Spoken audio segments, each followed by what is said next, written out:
Rachele Andrioli, cantautrice e polistrumentista pugliese, fondatrice del laboratorio corale femminile Coro a Coro, racconta le donne e il mare, come nel prossimo brano Fimmana de Mare.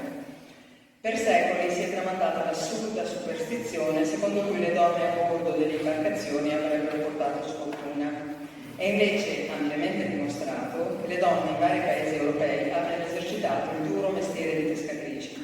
Donne forti e operose, che sulle imbarcazioni e anche nei vari centri marinari, a causa dell'assenza prolungata degli uomini, svolgevano un ruolo fondamentale sia in seno all'organizzazione familiare che nel commercio dell'attività di pesca e nella manutenzione di vele e cordate.